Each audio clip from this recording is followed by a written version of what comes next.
Well, it's a new Trump corruption scandal, so it must be Friday. This one wrapped into an older corruption scandal, but now TikTok is involved, and particularly a new investor that was just let in. It looks like the pay to play that was arranged by Steve Witkoff, Donald Trump's special envoy, but really his golf buddy and business partner in his World Liberty Financial cryptocurrency company. He's also busy brokering at the very same time deals with the United Arab Emirates. He's so close to the United Arab Emirates that he is effectively a business partner of Sheikh Tahnoon bin Zayed Al Nahyan, who is the head of the $1.5 trillion sovereign wealth fund for the United Arab Emirates. Now, the original corruption scandal, pay to play, went as follows. The UAE, led by that sheikh, agreed to invest $2 billion into Donald Trump's World Liberty Financial in order to make an investment with Binance, a company that's been on the anti-money laundering watch list and was convicted of money laundering crimes for a long, long time, or at least was indicted for that. So the people that own World Liberty Finance, Trump and his sons, Witkoff and his son, benefit from that investment being made. Now, in return, what was the payment for? Well, it looks like the payment was for the government. So selling influence peddling, the United States government under Donald Trump agreeing to allow very high-tech, national security protected artificial intelligence and other computer chips to go to a computer company owned by the sheikh, which is known as G42. So G42 needs the chips. Donald Trump needs the money. The government of the United States is in the middle. And so the scandal, as originally proposed, was influence peddling by Steve Witkoff, along with a guy named David Sachs, who's inside the government, but is really an outside venture capitalist. He's in charge of everything in Donald Trump's world and the administration related to AI and cryptocurrency. See, they put those two things together and have David Sachs sitting in the middle. David Sachs and Witkoff, the legs of the scheme and the pay to play are relatively simple. You pay the Trump family and the Witkoff family through World Liberty Finance a $2 billion investment where they'll make hundreds of millions of dollars of fees off of it. And then Donald Trump, wearing his president hat, will agree to allow the AI chips, the computer chips that are desperately wanted by G45, owned by the same sheikh who's putting in the $2 billion with government money. All right, this is one of his companies, desperately needs to compete. Now, the reason those chips were blocked from a national security standpoint is because they are the stuff of military dreams. You want to have military weaponry at the highest level. You want to upgrade your military. You want these chips. Who wants those chips? China. And there's a close relationship between the UAE and China. But now we've got a new corruption scandal, speaking of China, involving TikTok. Remember when Donald Trump said only Americans would own it? It would be completely American owned? Well, that's a lie. About 20% of the new TikTok, it's like new Coke, the new TikTok is going to be owned by those old Chinese communists, ByteDance, which is effectively controlled by the Chinese government. They stay in the deal. And then even though 65% in total will be of the new TikTok in America will be owned and controlled by Americans led by Larry Ellison and Oracle and others, the other 15% left over goes to, you guessed it, MGX, which is owned by or is controlled by the Sheikh Al Nahyan. So let's put it now all in perspective. And while you're here, take a moment on this Friday, hit the free subscribe button, help us continue to grow this pro-democracy channel. I'm Michael Popak. Here we go. So let's map this out. You've got the sheikh for the United Arab Emirates, who using sovereign wealth money of $1.5 trillion makes a $2 billion investment in Donald Trump's companies, benefiting Donald Trump, his family, and Witkoff, who get the fees related to that transaction. In return, Donald Trump allows the chips to go to the same sheikh's G45 company, right? G42 company, which has relationships with China. So Donald Trump just sold us out to China because, the chips are going to end up with the Chinese military.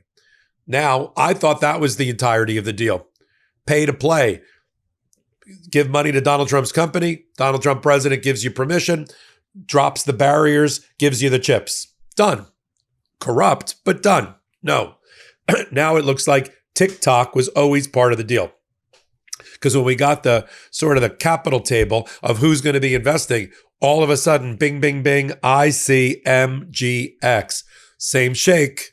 Can't get rid of this guy with a 15% interest in TikTok. And who else?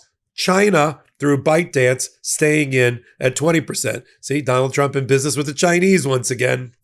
And now for that 15% interest at a company that's been valued at about $15 billion, you do the math. It's another couple of $1 billion that's going to be coming from the sheikh into TikTok, into the ownership.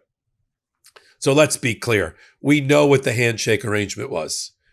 Sheikh, you put $2 billion into our cryptocurrency company run by me, Steve Witkoff, special envoy on taxpayer dollars, and Donald Trump's family. You do that. Donald Trump will release the chips to your G42 company, these AI chips and these other high-end chips you're desperate to get. What you do with them is no bother to us. If you want to sell them to the Chinese, that's fine.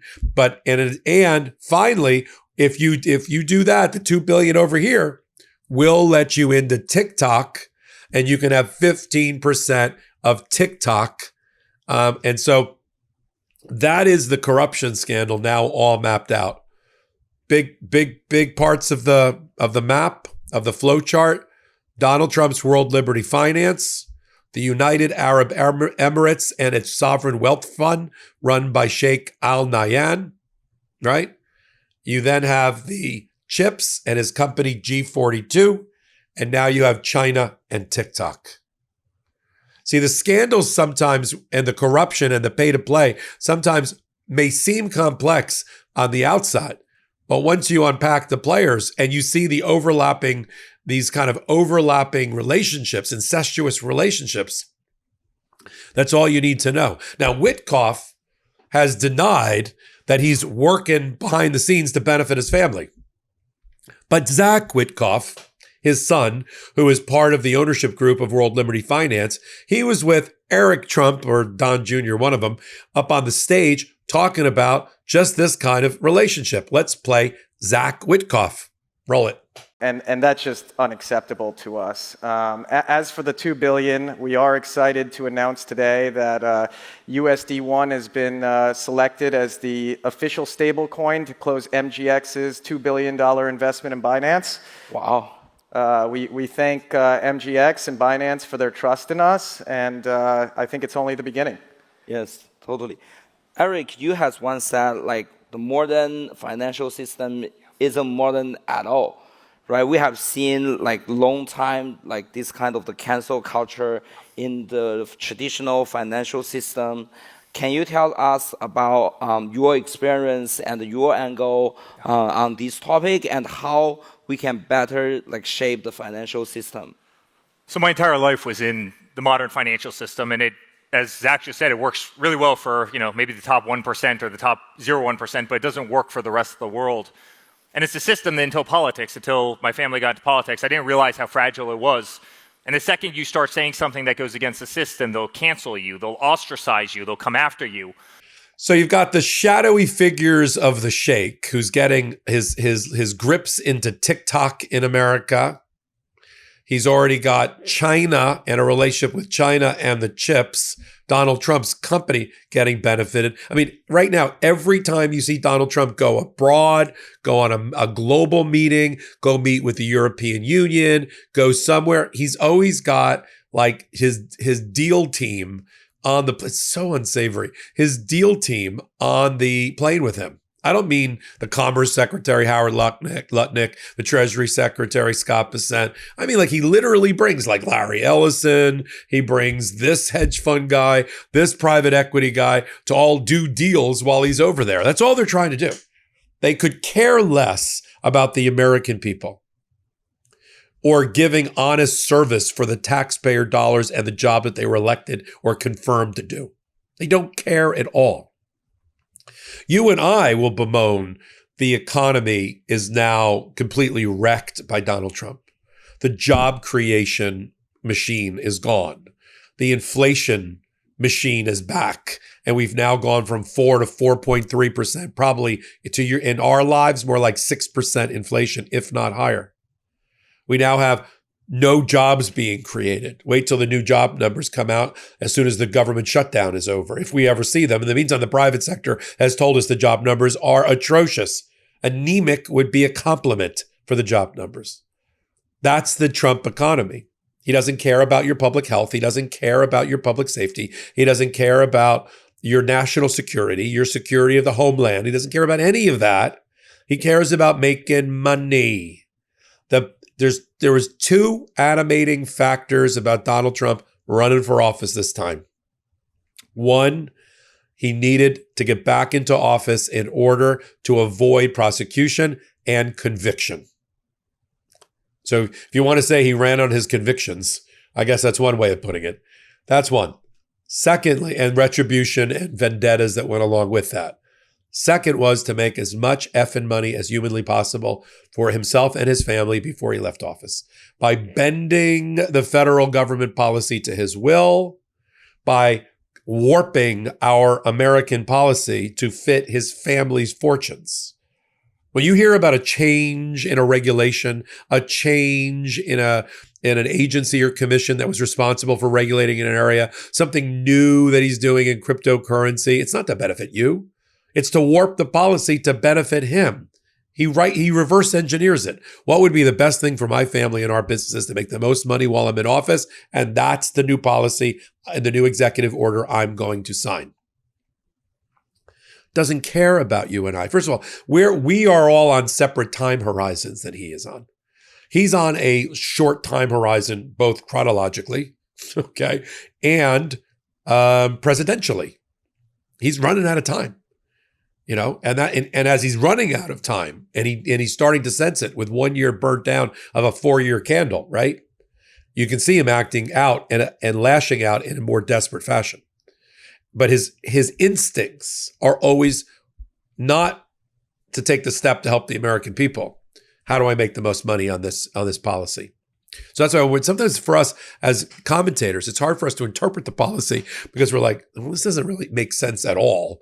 This is actually not helping people. That's why they have to sell it with these ridiculous, contentious press conferences where they're attacking the press and propaganda machine, in hyperdrive. It's to cover over the fact that the policies are so warped and so dysfunctional and so not tied to good and welfare of the American people, that they got to do a whole razzle dazzle smoke screen. What about the child predators? What about you want to give Medicare and Medicaid to migrants? I can't hear a word you're saying, Democrats, because you're all about, in favor of criminals, crappy shit like that. So we'll continue to follow it all. But I wanted to bring this new piece into the puzzle. I had done some earlier reporting. New York Times had broken the story. I had done some earlier reporting about this UAE sheikh, Steve Witkoff, David Sachs, Donald Trump, and the pay to play between CHIPS and the World Liberty Financial Trump crypto company. But now you got to add this extra layer of TikTok. And he's a liar anyway, because Donald Trump said, don't worry, I'm going to sign an executive order to make sure that TikTok is safely and only in American hands. Okay, well, it's not. It's 20% Chinese owned, 15% United Arab Emirates owned, and then a little bit of Rupert Murdoch. I guess he's an American citizen. And how did Murdoch get in there? See, that's another side pay to play, right? This whole defamation case that's going on down below, and I don't mean Australia, I mean in Miami, is where Donald Trump sued Rupert Murdoch for defamation and all about the Epstein birthday book and all that. It's all bullshit. That's a cover story, and hopefully the Judge Gales, isn't going to fall for it. It's a smokescreen cover story for there to be a settlement, where the settlement is somehow Rupert Murdoch puts money into TikTok, and the defamation case disappears. That's what's going to happen. Mark my words on Michael Popok. Take a minute, hit the subscribe button here on Legal AF and on the Legal AF Substack as well. Until my next report, this is Michael. I'm Michael Popak, and I got some big news for our audience. Most of you know me as the co-founder of Midas Touch's Legal AF and the Legal AF YouTube channel, or as a 35-year national trial lawyer. Now, building on what we started together on Legal AF, I've launched a new law firm, the Popak Firm, dedicated to obtaining justice through compassionate and zealous legal representation. At the Popak Firm, we are focused on obtaining justice for those who have been injured or damaged by a life-altering event by securing the highest dollar recoveries. I've been tirelessly fighting for justice for the last 35 years, so my own law firm organically building on my Legal AF work just feels right. And I've handpicked a team of top-tier trial fighters and settlement experts throughout all 50 states known as big auto injury attorneys who have the know-how to beat heartless insurance companies, corporations, government entities, and their attorneys. Big Auto's attorneys working with my firm are rock stars in their respective states and collectively responsible for billions of dollars in recoveries. So if you or a loved one have been on the wrong side of a catastrophic auto, motor vehicle, rideshare, or truck accident, suffered a personal injury, or been the victim of medical malpractice, employment harassment or discrimination, or suffered a violation of your civil and constitutional rights, then contact the Popak Firm today at 1-877-POPAK-AF or by visiting my website at www.thepopakfirm.com and fill out a free case evaluation form. And if we determine that you have a case and you sign with us, we don't get paid unless you do. The Popak Firm, fighting for your justice every step of the way.